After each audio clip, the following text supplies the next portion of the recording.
Today we're tearing down another BMW, Peugeot Prince engine. This is the 1.6 liter BMW N14 out of a 2008 Mini Cooper S. Yes, a BMW engine is actually a French engine. It's a PSA engine. It has been reworked by BMW, and I'm sure they made it a lot better. In fact, of every BMW engine that I've worked on, which is almost all of them, I would rank this dead last. And I that may sound really unfair. I generally like most BMW engines.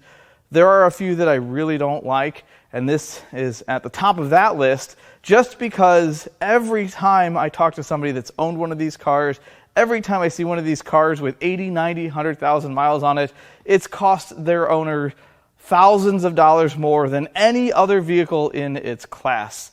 I don't judge engines by how much power they make or how tunable they are or how cheap they are. I judge engines by how do they treat their owners? How reliable are they? How long do they go between major services? And these engines just suck at that. This particular engine came out of a 2008 Mini Cooper S with 107,479 miles on it. Details, and it still ran. This was a running engine. It ran very poorly, and a shop condemned the engine. I don't know what they said about it. I don't know if it's got low compression, if it's knocking. We're going to find out today because we're going to take this whole thing apart. And the reason I selected this engine for today's teardown is that I've sold all of the parts from the last N14 I've torn down, which means that every single sellable item from this engine I need for my inventory. So hopefully we don't have a ton of carnage here. I know most of the time I root for carnage just like you guys do, but this time I'm hoping to get some sellable parts. There is one other reason why I selected this engine to tear down, and that is my cat walked across my keyboard one day when I was bidding Copart and accidentally bid on this Mini Cooper S JCW. No, I bought one of these cars. I normally don't buy cars I don't like, and I bought this one and I still don't like it, but I need some parts off of it, like a turbo, just so that I can verify that it runs okay. This is not that bad of a hit. It looks way worse than it is, but it did break the turbo because apparently that's a crash part on these cars. Either way, I need parts from this parts engine. The first thing I'd like to do is see how it turns over. I know it turns over because I was told it runs.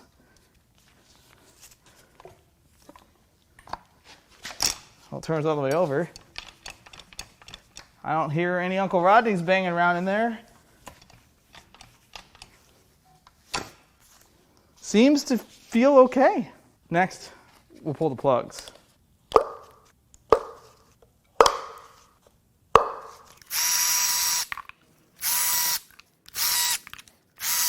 So, one of these does not look like the other. Cylinder 2 is nice and clean, and every other one is pretty dark. They look like they've been replaced recently. They don't look like they've got a ton of miles on them. Nothing appears to have been regapped. They're all the same plug. Will you come back here? I don't know what to make of that. Next, I'm going to turn my attention to what I need to get that JCW car running. And I understand the turbo's different. It's not the same. But I need to verify the engine runs good. And if I try to run it the way it is right now, it's going to spray oil everywhere. So let's get this loose. That's not very loose. There's a 10 millimeter that holds this line. There, now it's looser-ish. What magic? I can force it. No, I can't even force it. There's a little rubber line I need to take off. It's kind of hard to see because of its location, but there's a rubber coolant line here. Take the clamp off. And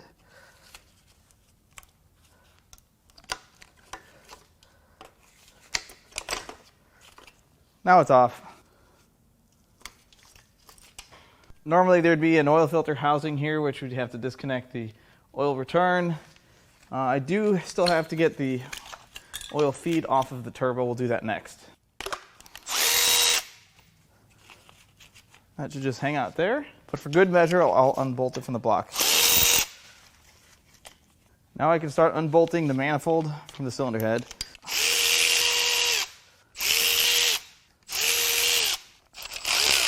Oh, bad stuff. Bad, real bad. That's fine. We made it through.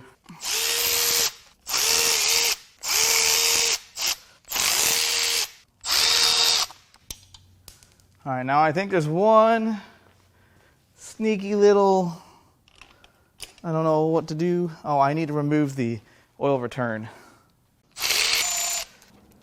Ow, could have gone without that. Bolt is right back here. Oh, turbo's coming off. The studs will hold it on and keep it from falling, right? It's off. Let's take a look at this turbo. So the impeller looks pretty nice. Doesn't look like any debris ran through there. And I already checked for shaft play. Doesn't have any excess shaft play. Now, I don't really love selling used turbochargers. I do sell them on occasion. We don't have a ton of luck with it, and I think part of that is because a lot of them come from blown up engines.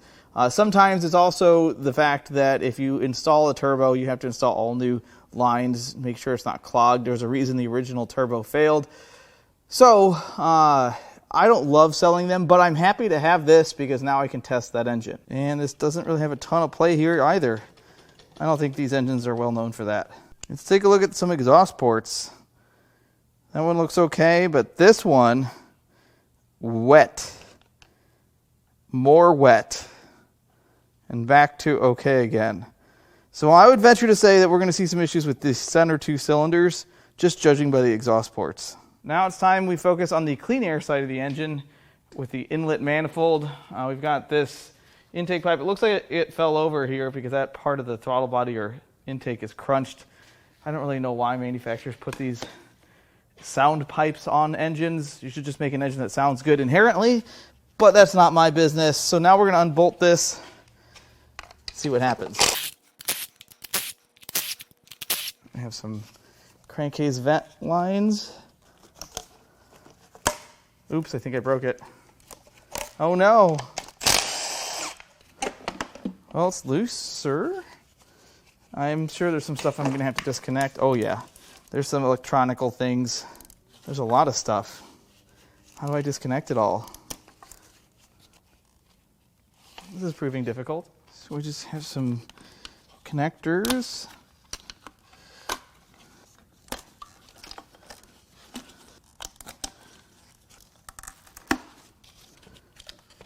And then there's something that comes around the front. Oh! Forgot about this dude here. Geographical sensor.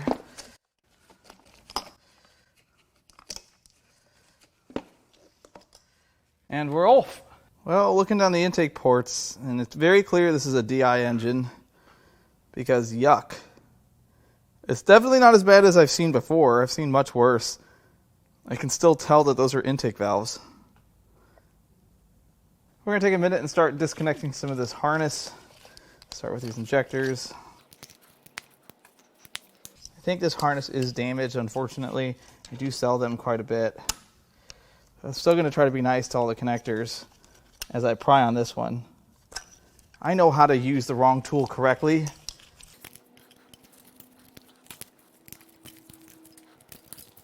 We'll just get this charging starting harness off.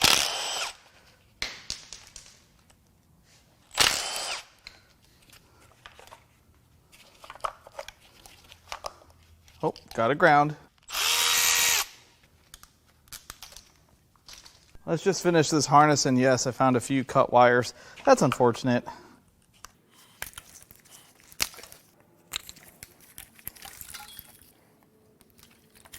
And what's left of the harness is off. While we're in the neighborhood, let's get the vacuum pump removed. That's it. Before we unbolt the fuel pump, we have this high pressure line. Looks like it's been hit. Should not be touching the other fuel line. Next, we'll unbolt the fuel pump. Now, I do get a lot of requests for these things. I've sold several of them.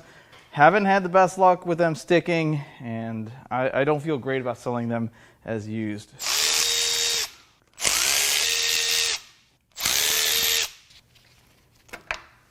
Now it's time to unbolt the valve cover.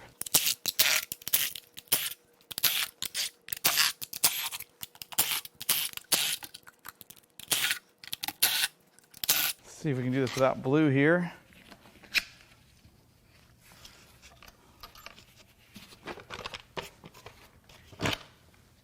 Well, I don't see anything terribly alarming. It all looks halfway okay. Guides are intact, at least the ones I can see.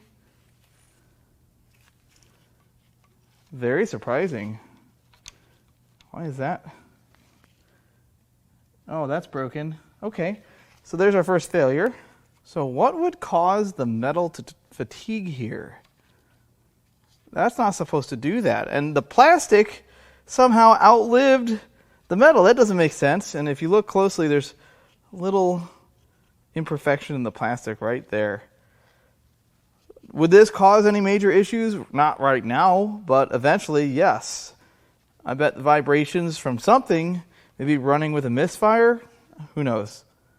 I wonder what the rest of it looks like. The rest of the cylinder head under the valve cover, it's not super clean, but it's also not super dirty. I don't see any valve train in the wrong spot. Nothing's loose, nothing seems broken, but we'll know more when we get this unbolted. Now we're going to start on the timing side of the engine, the front of the engine. We're going to first start with this motor mount bracket. It's like 73 cents of aluminum. Now the water pump pulley, which has a rubber ring on it. It's for the type of tensioner it uses. And since we're here and this looks like a recent replacement, and at 107,000 miles, this is probably water pump number 3, maybe 4. Since this looks like a relatively new part, we got to treat it with some care. Yeah, it looks great. This is let's see, is there a date on this? 09. So it's definitely not that new, but it's also not original to the engine. That's surprising that it's made it that long. Oh well, still a nice water pump. What? It's not metal. Now it's time to remove the crank pulley.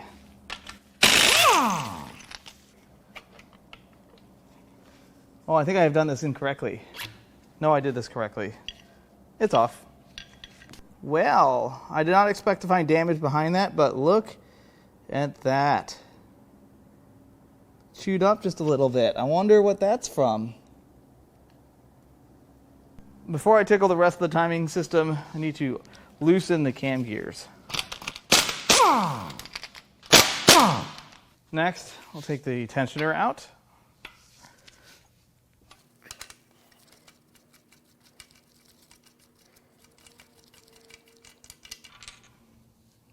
That seems okay. The next step is to remove these here. These are essentially pins that pin parts of the timing system in place through the front of the block.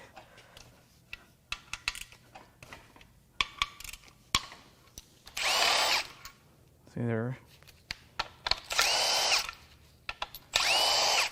There. Now the entire timing system, with the exception of the very top tensioner, which we'll remove next, is loose. All right, now we'll unbolt this.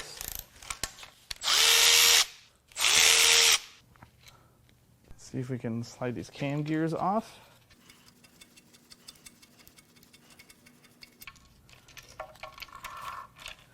Oh, some bad things have... What has gone on here? So this... That doesn't look right to me. Oh, that's from the chain. Holy cow. It's like Swiss cheese.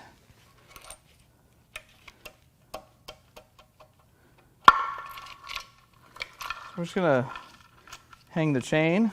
Let's see if we can fish this stuff up. Will these come up? I don't know if these come up or not. This appears to be affixed to something.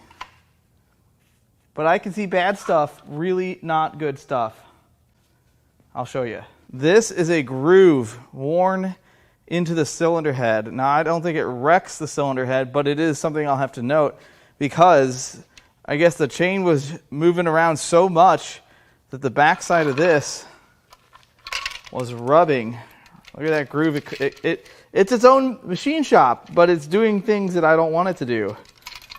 And the only way that happens is if there's timing related failure, which I bet that's the town we have arrived at. Let's see. Oh, I think I see how this... I don't really remember how I did this on the last one. Something is... Where is the thing that's keeping this? Ooh, we just launched a part out. We didn't need that. Oh, there's a spring. There's a spring. How do I... You know what? It's not a spring. It's the dipstick. So I forgot that these engines have the dipstick itself, not the tube, but the dipstick itself travels through the timing guide. Now that the dipstick's out, I bet you that just zoop right out of there. Look at that. There's our timing cassette, and there's our chain. So here's the timing cassette, and I looked this over pretty carefully. And while it does have some wear, and this piece has a few cracks in it at the very top, I don't see a ton of damage. I don't know what the situation is here as to why it would have had this timing related failure. That just kind of sits like so. Unless I'm missing some pieces down here, I'm not quite sure. The chain looks okay. Obviously it's a stronger metal than the aluminum of the head and block. It's a shame though. Before I start trying to remove the cylinder head, I've got a few more things to do. We're going to have to get this water manifold thermostat housing off. I think it's a thermostat housing. It's definitely a water manifold. When I say water, there's only one R in water. And I mean coolant. That should do it. I took that clip out for no reason. Oh, it's had a gasket replaced here. Now, the design of this cylinder head does allow it to be pulled without touching the valve train, but that is not what we do here. I have to know what the journals look like, so the next thing we're going to do is cram them cam craps off.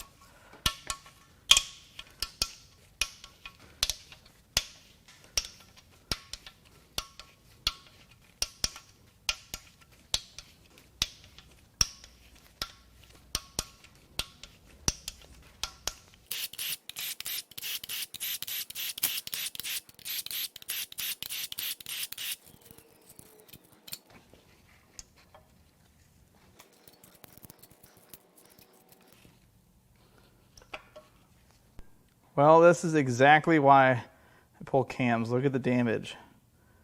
Now, I wouldn't call that severe, but it's also not damaged. And I like to know everything about the parts I'm trying to sell. So without pulling cams, this would have been an unknown. I checked all the rockers. They all spin okay, but some of them do have some lines on them, like some debris has been floating around in here.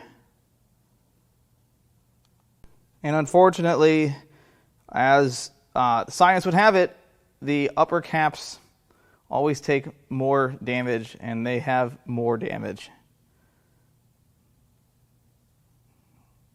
They're not, I wouldn't call them destroyed. I think the caps would clean up, but the cams, some of the journals on the cams, like that one there, that's pretty bad. That one's worse. This is exactly why we take everything apart, so that we know. You know, sometimes I get an engine that suspiciously is claimed to be bad, and oftentimes I'll do some tests and see if I can come to the same conclusion. But on one of these engines with so many various failure points, there's no way I would go through any effort to try to sell this as complete after somebody told me it was bad. Before we crack the big head bolts loose, we have a couple at the very front of the engine. Those were tight.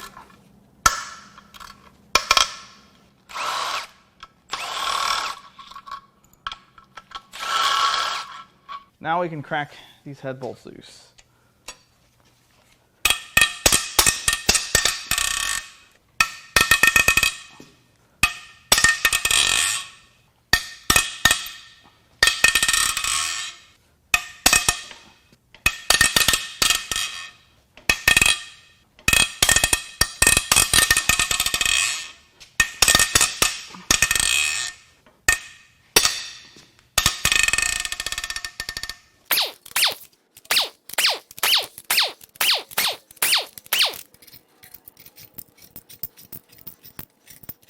That rocker has left. Now we should be able to lift the head right off this thing. Like right, is there another bolt holding this thing down?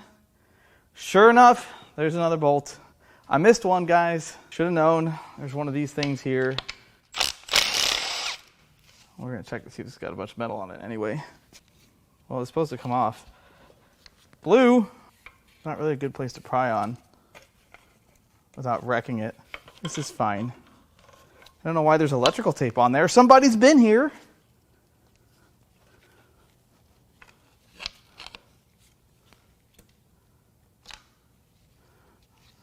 That's variable valve timing or Vano solenoid.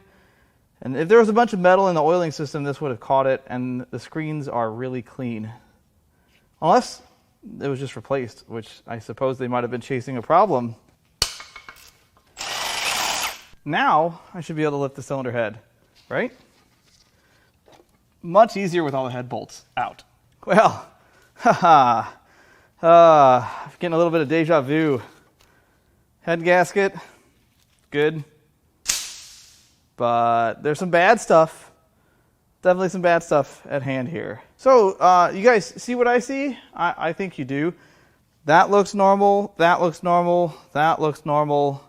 That one looks cleaner than the rest. And there's a good reason for that. But first, we have to conduct our scientific test.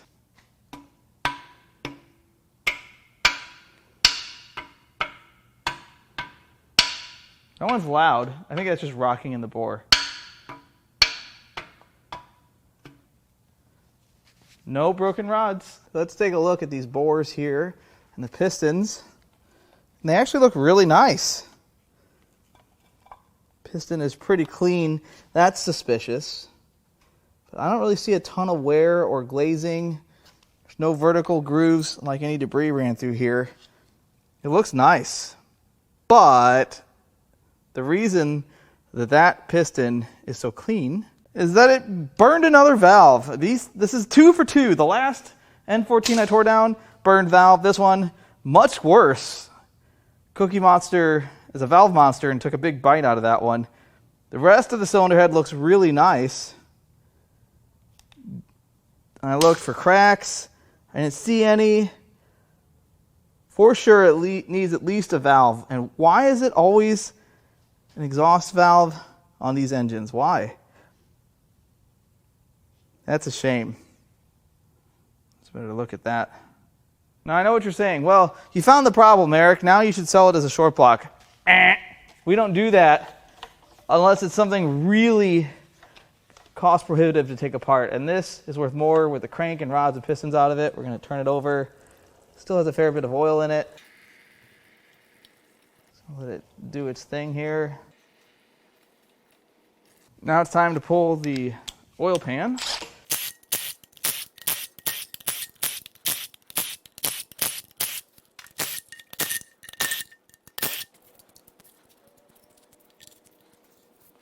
And I think we can carefully pry this off.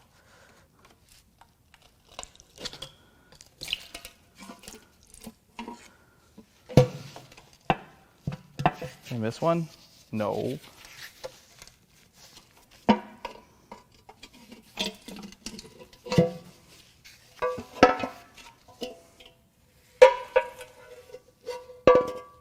Huh, that's probably the cleanest oil pan we've seen in a long time. Let's take a peek in. Oh, there's some bad stuff in there. Oh yeah, that's ungood. Literally, it looks good. There's no chunky bits.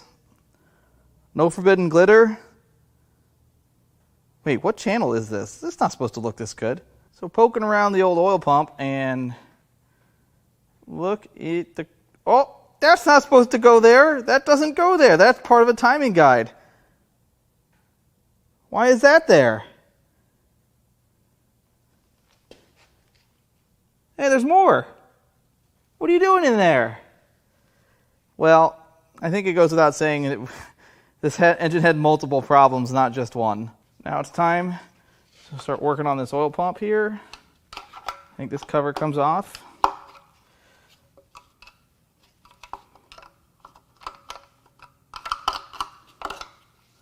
Perfect.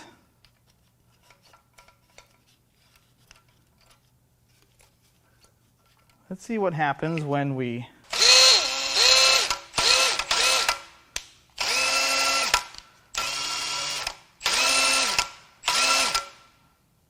Well, that's fun. Watch the screen when I do this. There's just a little bit of oil left in there. Now there's just a few T45 headed bolts.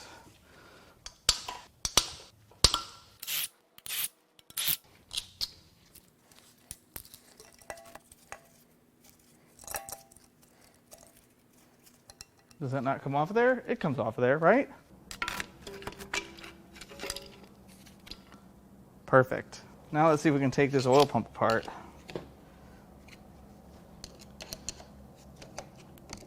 It doesn't work that way. What if I do this? This would have been a lot easier on the engine.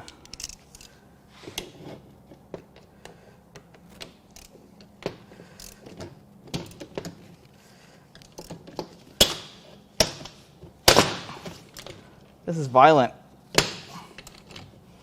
Am I going the wrong way? Did I just break a tool? I didn't break a tool. Let's just hit it with the impact. It doesn't do it. I want to take it apart. What if... I definitely did this out of order, guys. What if I take a regular bolt?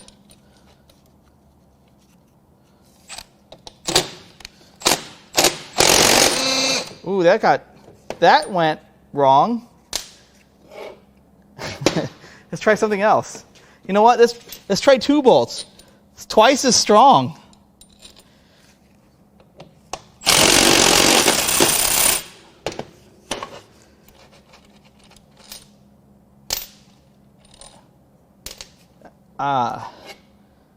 That is not working, and it's leaking oil all over my tools. But I know you guys want to see the inside of this pump, and I don't want to sell this pump knowing that... Oh, yes. We made some progress, I think.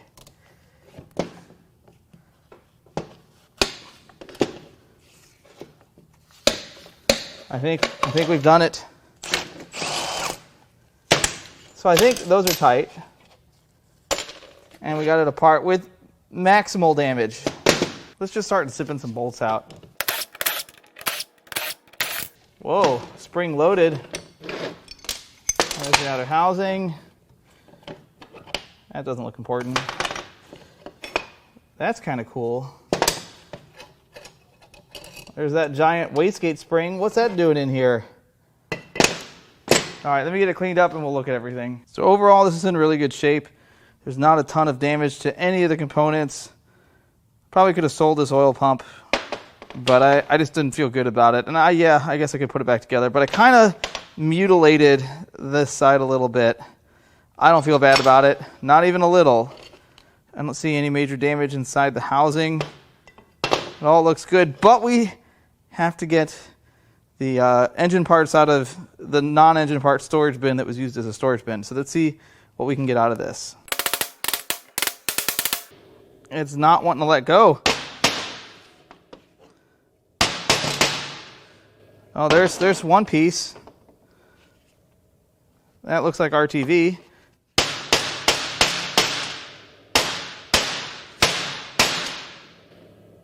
Well, I'm going to have to pick this stuff out.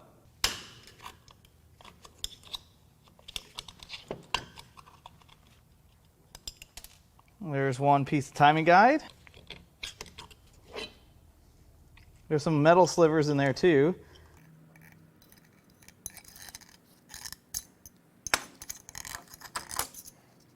Really isn't a lot. Oh, there's another piece.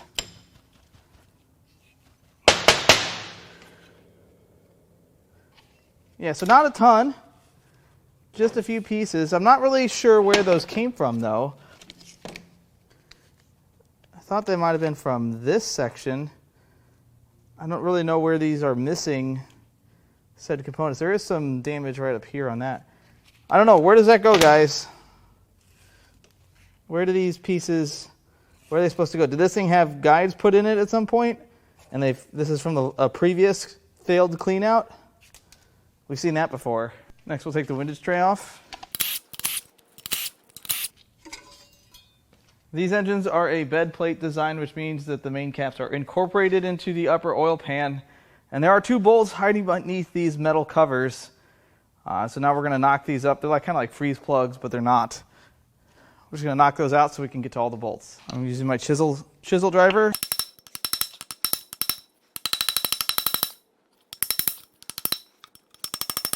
See if old Blue will help us out here.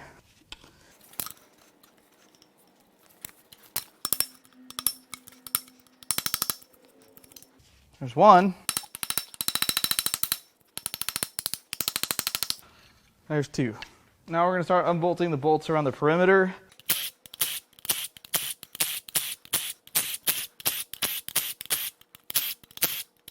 So I have to remove some more parts before I can get to the rest of these bolts. This crank position sensor, and then I've got an 8mm here and an 8mm here, which I need a universal joint for. This is going to work. It worked. I did not expect it to work. Well, that one worked. Oh yeah.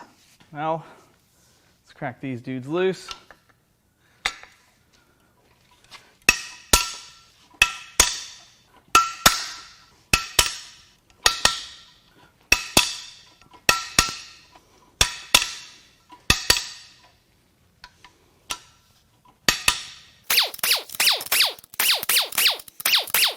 Now I just have to find the right place to pry. The bed plate should come right off.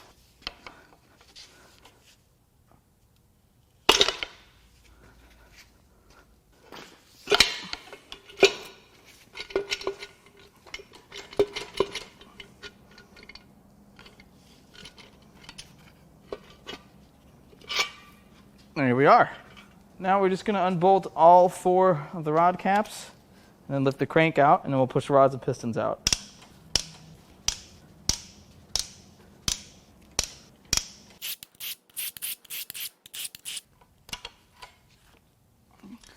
I'm going to give this a little help here.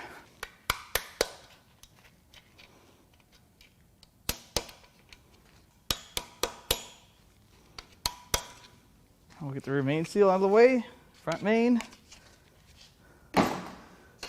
Now the crank should just boop right out of there.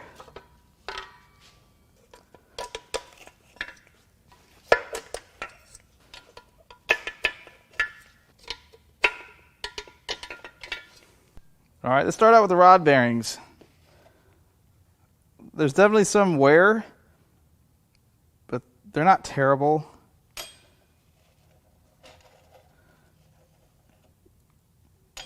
Although number 3 appears to have some pretty unsightly problems. They're not as bad as we've seen, that's for sure. Much better than last week's video. And the rods and pistons, really couldn't find any damage on them, but a little bit of wear, not terrible. Look how skinny those little oil rings are. I'm sure they do a great job. This is the one that was cleaned. We're looking at it backwards. This is number 2 here. It may even look like a number 2.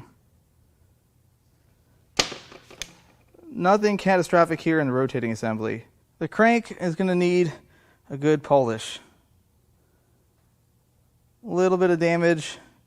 It's not terrible, definitely savable. A pretty high dollar part too. I think we sold the last one of these for around $600. And the main bearings kind of mimic the condition of the crank. There's definitely some wear. Not awful. The bores are pretty glazed.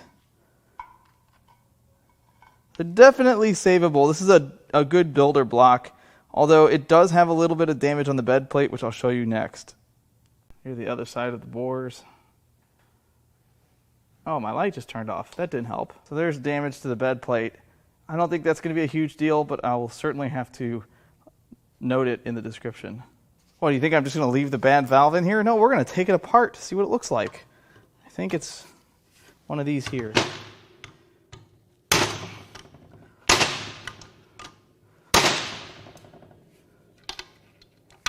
It's fine. I'll take the next door neighbor out too because I can't remember which one it is.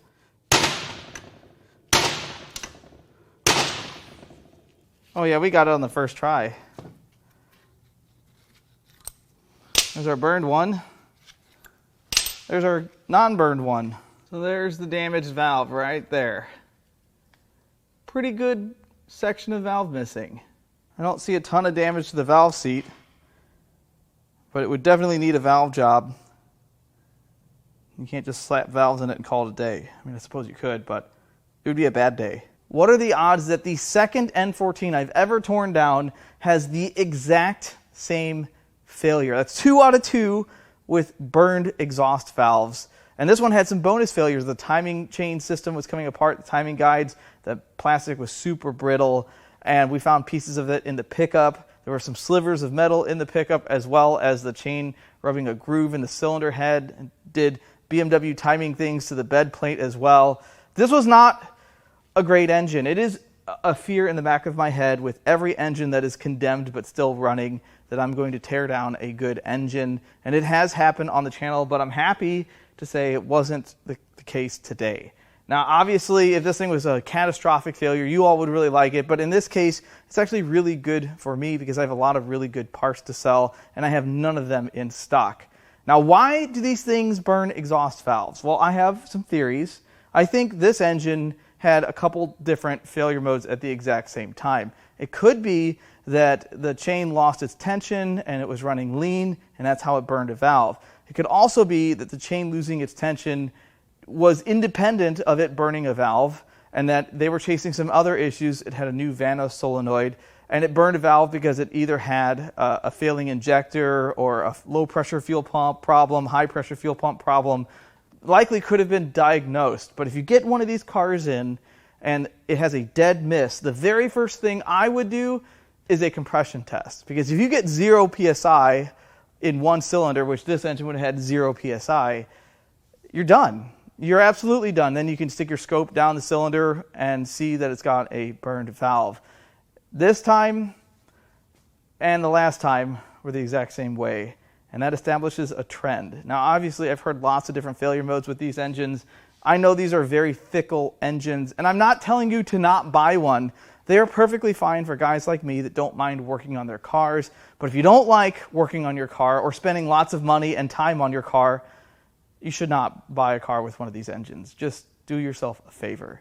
If you'd like to buy any parts out of this engine or anything else I've torn down, or off of this 91,000 mile 97 Corvette with a 6-speed, you can go to importapart.com. I've been adding our parts cars every single week. If you don't see what you're looking for, we have a part request form on the website, which sends us an email of exactly what it is you're chasing. And just in case, I'll leave our email in the video description.